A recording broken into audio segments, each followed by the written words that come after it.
नमस्कार दोस्तों, मैं एसके चौधरी एंडीज कोचिंग की ऑनलाइन क्लास में आपका स्वागत करता हूं। यूपी पीसीएस 2020 की करंट अफेयर्स की श्रृंखला में हम लोग आर्थिक परिदृश्य पे चर्चा कर रहे थे। उसी श्रृंखला में आगे के प्रश्नों पे हम चर्चा करने को पुनः उपस्थित हूँ। तो आइए देखते हैं। 21वां प्रश्न है, वित्तीय स्थिरता विकास परिषद की बैठक। बहुत इंपॉर्टेंट है। ये पूछ सकता है कि हाल ही में वित्तीय स्थिरता विकास परिषद की बैठक कहाँ की गई। ये बैठक हमेशा पूछा गया है। तो वित्तीय स्थिरता विकास परिषद की बैठक हाल ही में 28 मई 2020 को नई दिल्ली में वित्त मंत्री निर्मला सीतारमण की अध्यक्षता में की गई थी। तो ध्यान देना है कि वित्तीय स्थिरता विकास परिषद की बैठक कहाँ हुई? नई दिल्ली में 28 मई 2020 को। अध्यक्षता किसने किया था? वित्त मंत्री निर्मला सीतारमण द्वारा। तो इस बैठक का उद्देश्य क्या था? वही कि वित्तीय स्थिरता और वित्तीय समावेशन पर चर्चा करने के लिए। वास्तव में इसका गठन ही वित्तीय स्थिरता एवं वित्तीय समावेशन के लिए किया गया था। एक बार पूछा गया है प्रश्न, जब इसका गठन हुआ था तो ये प्रश्न आया था कि वित्तीय स्थिरता विकास परिषद का उद्देश्य क्या है। तो वही समावेशन, वित्तीय समावेशन या वित्तीय स्थिरता को पे चर्चा करने के लिए इसका गठन किया गया था। गठन भी याद रखिए कब किया गया था? 2010 में। तो 3-4 बातें। जो सबसे महत्वपूर्ण करंट का ये प्रश्न है कि इसकी बैठक कहाँ हुई? तो नई दिल्ली में। ठीक है, 28 मई 2020 को। ये किस उद्देश्य के लिए इसका बैठक किया जाता है? तो वित्तीय समावेशन या वित्तीय स्थिरता को पे चर्चा करने के लिए। अध्यक्षता वित्त मंत्री हमेशा करते हैं, तो इस बार की अध्यक्षता वित्त मंत्री निर्मला सीतारमण द्वारा किया गया और इसका गठन 2010 में हुआ था। ये बैठक का 22वां क्रम था। यानी साल भर में लगभग 2 बैठक होता है, तो 2 या 3 होता है। तो ये 22वें क्रम का बैठक था। तो ये 22वां क्रम था। ये उतना इंपॉर्टेंट नहीं है, लेकिन ये इस बार कहाँ हुआ ये इंपॉर्टेंट है, नई दिल्ली में। नेक्स्ट आते हैं, स्वावलंबन एक्सप्रेस। ये क्या है? ये 5 जून 2020 को सिडबी द्वारा एक स्वावलंबन एक्सप्रेस का शुभारंभ किया गया लखनऊ से। इस एक्सप्रेस का क्या मतलब है कि 20 से 35 वर्ष के व्यवसायियों के लिए उद्यमिता का विकास करने के लिए उनके अंदर किस तरह का, कैसे उद्यमिता वाला विकास आ जाएगा, इसी के लिए शुरू किया गया था। तो स्वावलंबन एक्सप्रेस पूछा जा सकता है तो किसके लिए है? 20 से 35 वर्ष के व्यवसायियों के लिए। कब शुरू किया गया? 5 जून 2020 को। किसके द्वारा? सिडबी द्वारा। और कहाँ से? लखनऊ से। तो तमाम ये 11 लगभग शहरों से गुजरते हुए चलेगा ये। ठीक है, नेक्स्ट आते हैं, भारत भूटान व्यापारिक मार्ग। बहुत इंपॉर्टेंट। 15 जुलाई 2020 को भारत और भूटान ने अपने व्यापारिक रिश्ते की मजबूती के लिए, द्विपक्षीय व्यापारिक रिश्तों की मजबूती के लिए एक नया व्यापारिक मार्ग पश्चिम बंगाल के जयगांव से भूटान के आहले के बीच एक नया व्यापारिक मार्ग का शुभारंभ किया है। तो ये पूछ सकता है कहाँ से कहाँ तक? तो भूटान का आहले का स्थान है, पश्चिम बंगाल का जयगांव। इन दोनों के बीच एक व्यापारिक मार्ग चलाया गया है ताकि दोनों देशों के बीच व्यापारिक रिश्ते काफ़ी मजबूत हो सके। नेक्स्ट आते हैं, आत्मनिर्भर भारत भाग 1। आपको पता है कि कोविड-19 से मुकाबला करने के लिए वित्त मंत्री निर्मला सीतारमण द्वारा आत्मनिर्भर भारत पैकेज की घोषणा की गई थी। तो उसी आत्मनिर्भर भारत का भाग 1 के तहत 3 लाख करोड़ रुपया, इसकी शुरुआत 13 मई 2020 को हुआ था। तो 13 मई 2020 को आत्मनिर्भर भारत का भाग 1 लॉन्च किया गया। इसके तहत MSME उद्योग यानी सूक्ष्म, लघु एवं मध्यम उद्योगों के विकास के लिए, उनको आत्मनिर्भर बनाने के लिए 3 लाख करोड़ रुपए का ऋण का प्रावधान किया गया है। तो 13 मई 2020 को आत्मनिर्भर भारत का भाग 1 के तहत 3 लाख करोड़ रुपए का ऋण दिया गया। किसके लिए? लघु सूक्ष्म और मध्यम उद्योगों के आत्मनिर्भर या उसके सशक्तिकरण के लिए। तो ये आपको ध्यान में रखना है कब किया गया था, ये वित्त मंत्री निर्मला सीतारमण द्वारा। इसी तरह है आत्मनिर्भर भारत भाग 2, जो कि 14 मई 2020 को इसकी घोषणा की गई थी। इसके तहत कई है, लेकिन स्ट्रीट वेंडरों के लिए 5,000 करोड़ रुपए के ऋण का प्रावधान किया गया था। इसके तहत कोई भी स्ट्रीट वेंडर 10,000 रुपये तक का ऋण ले सकता है कम ब्याज पे। तो ये आपको दोनों याद रखिएगा, 13 मई और 14 मई।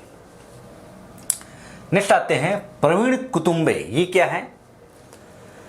ये भारतीय बीमा विनियामक एवं विकास प्राधिकरण, इसको IRDAI कहते हैं।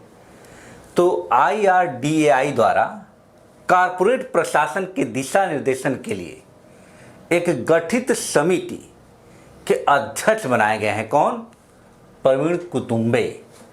ठीक है, ये गठन कब किया? 19 मार्च 2020 को। ये 3 माह के लिए गठित है और ये इस पर दिशा निर्देश देंगे कि कैसे कॉर्पोरेट प्रशासन को सामाजिक उत्तरदायित्व के लिए तैयार किया जा सके। तो कॉर्पोरेट प्रशासन के दिशा निर्देश के लिए गठित समिति के ये क्या है? अध्यक्ष बनाए गए हैं। इसका गठन 19 मार्च 2020 को किया गया है। नेक्स्ट है, भारत में अब तक पहली बार किसी भी केंद्र शासित प्रदेश के लिए 1 लाख रुपए से ज़्यादा का कभी भी बजट नहीं बनाया गया था। ये बहुत महत्वपूर्ण प्रश्न है कि भारत के वित्त मंत्री ने 2020-21 के लिए जम्मू कश्मीर के लिए 1 लाख से अधिक रुपए का पहली बार बजट पेश किया गया है। तो किसी भी केंद्र शासित प्रदेश के लिए 1 लाख रुपए से अधिक का बजट कभी नहीं बनाया गया था। पहली बार जम्मू कश्मीर केंद्र शासित प्रदेश के लिए ये बनाया गया 1 लाख से ऊपर का बजट, लगभग आपका है 1,1428 करोड़ रुपए का बजट है। ये याद रखिए कि 1 लाख से ऊपर का जो बजट पहली बार भारत के वित्त मंत्रालय द्वारा जारी किया, किसके लिए? जम्मू कश्मीर केंद्र शासित प्रदेश के लिए। नेक्स्ट आते हैं, भारत में बांग्लादेश के बीच LPG व्यवसाय हेतु समझौता हुआ। यानी 30 जून 2020 को 50-50 भागीदारी, यानी 50-50% की भागीदारी के साथ ही भारत और बांग्लादेश ने LPG व्यवसाय हेतु एक समझौता किया। तो पूछा जा सकता है कि भारत ने किस देश के साथ LPG व्यवसाय हेतु समझौता किया है? तो देश है बांग्लादेश। ये समझौता कब हुआ था? 30 जून 2020 को। बहुत इंपॉर्टेंट, डॉक्टर अपूर्णा माथुर, ये भारत की महिला अर्थशास्त्री हैं जो उत्तर प्रदेश के नोएडा से आती हैं। तो भारत की महिला अर्थशास्त्री है जिसे अमेरिका के व्हाइट हाउस में आर्थिक सलाहकार परिषद में नियुक्त किया गया। तो भारत की एक महिला अर्थशास्त्री अपूर्णा माथुर है जो अमेरिका के व्हाइट हाउस में आर्थिक सलाहकार परिषद में नियुक्त की गई हैं, इसलिए काफ़ी चर्चा में है अपूर्णा माथुर। TCS, भारत की सॉफ्टवेयर सेवा कंपनी है TCS ने इजराइल में पहली बार पूरी तरह से डिजिटल बैंक लॉन्च करने की घोषणा 18 अप्रैल 2020 को किया गया। यानी ये पूछा जा सकता है कि इजराइल में पहली बार कौन सा ऐसा कंपनी है जो पूरी तरह से डिजिटल बैंक स्थापित करेगी? तो वह है TCS, टोटल कंसल्टेंसी सर्विसेज। ये लॉन्च 21 तक होगा, लेकिन इसकी घोषणा 18 अप्रैल 2020 को किया गया। ठीक है, तो इसको आगे हम लोग देखते हैं। तो आते हैं नेक्स्ट प्रश्न। 31वां प्रश्न है बजट 2020 और 21 से संबंधित। जैसे बजट से मैं हमेशा जो कुछ घाटा है उसका क्रम पूछता है। तो 2020-21 में राजकोषीय घाटा 3.5% है, राजस्व घाटा 2.7 है, प्रभावी राजस्व घाटा 1.8 है और प्राथमिक घाटा 10.4। ये डेटा जरूर याद कर लीजिएगा, इससे हमेशा सवाल बनता रहता है। जबकि राजकोषीय घाटा को 3% तक लाने की बात हो रही है, लेकिन अभी तक हम 3% तक नहीं पहुंच पाए हैं। तो राजकोषीय घाटा 3.5, राजस्व घाटा 2.7, प्रभावी घाटा 1.8 और प्राथमिक घाटा 0.4 है। बजट 2020 और 21 से एक और जानकारी आपको करना है कि केंद्र सरकार की आय का सबसे बड़ा स्रोत क्या है और केंद्र सरकार की व्यय का सबसे बड़ा स्रोत क्या है, यानी कहाँ आय प्राप्त होती है और व्यय कहाँ करती है, बहुत बार पूछा गया है। तो केंद्र सरकार की आय का जो सबसे बड़ा स्रोत है, अक्सर लोग टैक्स को मान लेते हैं, लेकिन टैक्सेस तो हैं, लेकिन उधार और अन्य देयताएं जो हम उधार दिए होते हैं और अन्य तरह के जो देयताएं, ऋण देयताएं जो प्राप्त होती है, वो सरकार की इसमें सबसे बड़ी आय है। ध्यान रखिएगा, वो 20% है। अगर ये पूछ देगा तो लोग निगम कर, जीएसटी इसको मार देंगे, लेकिन ये ध्यान रखिएगा कि केंद्र सरकार की आय का जो सबसे बड़ा मद है वो उधार एवं अन्य देयताएं हैं। दूसरे स्थान पे निगम कर है 18% के साथ, तीसरे पे है जीएसटी 18%, ये भी लगभग वही है, और चौथे पर आयकर है। तो सबसे ज़्यादा इंपॉर्टेंट है निगम कर और उधार और अन्य देयताएं। तो बजट 2020 और 21 के अनुसार केंद्र सरकार की आय का सबसे बड़ा मद ये है, दूसरे क्रम पे निगम कर है, तीसरे पे जीएसटी है, चौथे पे आयकर। और ये व्यय जो होता है, सबसे ज़्यादा व्यय जो हम राज्यों को जो हिस्सा देते हैं ना, शुल्क और टैक्स के रूप में, तो जो टैक्स और शुल्क के रूप में राज्यों का हिस्सा सबसे ज़्यादा व्यय होता है, और दूसरे पर है ब्याज अदायगी। तो अक्सर ब्याज अदायगी लोग मार देते हैं, लेकिन ये ध्यान रखिएगा इस समय जो टैक्सेस जो हम व्यय करते हैं सबसे ज़्यादा, वो राज्यों को जो है ना, जो हिस्सा है वो 20% है, और दूसरे स्थान पे है ब्याज अदायगी। ये दो चीज़ आपको जानकारी करना है। नेक्स्ट है मोबाइल ऐप मणि। ये क्या है? तो आरबीआई द्वारा लॉन्च किया गया है मणि मोबाइल ऐप। ये दृष्टिबाधित व्यक्तियों की सहायता करने के लिए, विशेषकर नोटों को पहचानने के संदर्भ में, कि वो नोट को आसानी से पहचान सके, इसके लिए आरबीआई ने मोबाइल ऐप मणि को लॉन्च किया है कि जो दृष्टिबाधित, जो अंधे व्यक्ति हैं, वो नोटों को कैसे पहचान सके, इससे जाएंगे। नेक्स्ट है Shivalik mercantile cooperative bank limited. ये क्या है, क्यों चर्चा में है? क्योंकि आरबीआई ने इस लिमिटेड बैंक को लघु वित्त बैंक का दर्जा दे दिया है, यानी ये छोटा वित्तीय बैंक के रूप में काम करेगा। तो ये पूछ सकता है कि आरबीआई ने भी हाल ही में किसे लघु वित्त बैंक के रूप में घोषित किया है? तो Shivalik mercantile cooperative bank limited को। इसका मुख्यालय सहारनपुर में है इस बैंक का। ये बहुत इंपॉर्टेंट है। वैश्विक सामाजिक गतिशीलता सूचकांक 2020, ये पहली बार वर्ल्ड इकोनॉमिक फोरम यानी विश्व आर्थिक मंच द्वारा पहली बार वैश्विक सामाजिक गतिशीलता सूचकांक जारी किया गया है 19 जनवरी 2020 को। और इस सूचकांक में भारत का स्थान जो है 76वां है और पहला स्थान है डेनमार्क का।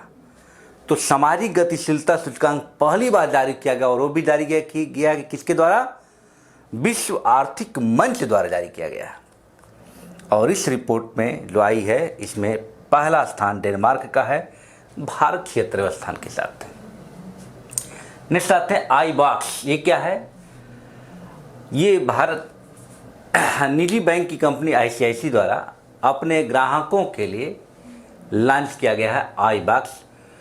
उन्हें इस बॉक्स के माध्यम से बैंक के तमाम जो तमाम लेन देन की प्रक्रिया, ये सुविधा एक तरह से देखा जाए कि उनको पैसे निकालने और जमा करने के बारे में एक तरह से सुविधा का पोर्टल है, उसी को आई बॉक्स कहा गया है।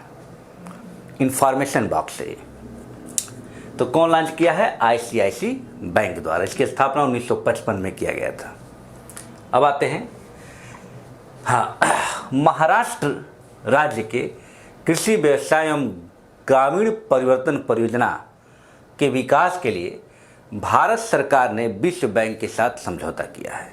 तो ये पूछा जा सकता है कि भारत सरकार ने किस राज्य के कृषि व्यवसाय एवं ग्रामीण परिवर्तन परियोजना के लिए विश्व बैंक के साथ समझौता किया है? तो वह है महाराष्ट्र के लिए। तो ये पूछा जा सकता है। एज 3.0 क्या है? एज 3.0 ये निर्मला सीतारमण द्वारा इसको लॉन्च किया गया। ये वास्तव में क्या है कि सार्वजनिक क्षेत्र के जो तमाम बैंक हैं उन बैंकों को तकनीकी रूप से सक्षम बनाने के लिए। तो सार्वजनिक क्षेत्र के बैंकों को तकनीकी रूप से सक्षम बनाने के लिए वित्त मंत्री निर्मला सीतारमण द्वारा इसको लॉन्च किया गया एज 3.0। नेक्स्ट, राजकोषीय समेकन रोड मैप। ये क्या है? तो वित्त आयोग द्वारा एनके सिंह, आपको पता है कि वित्त आयोग अध्यक्ष हैं, एनके सिंह की अध्यक्षता में 19 मार्च 2020 को राजकोषीय समेकन रोड मैप तैयार किया गया। इस रोड मैप को तैयार करने का सिर्फ एक ही मकसद था कि सरकार द्वारा जो घाटा है उसको किसी तरह कम किया जाए। तो सरकार के घाटे को कम करने के लिए राजकोषीय समेकन रोड मैप तैयार किया गया। और एनटीपीसी और ओएनजीसी कि हाल ही में एनटीपीसी और ओएनजीसी ने नवीकरणीय ऊर्जा हेतु एक संयुक्त कंपनी स्थापना के लिए समझौता किया है 21 मई 2020 को। तो ये थे कुछ आर्थिक परिदृश्य। नेक्स्ट वीडियो में हम पुनः उपस्थित होंगे। धन्यवाद।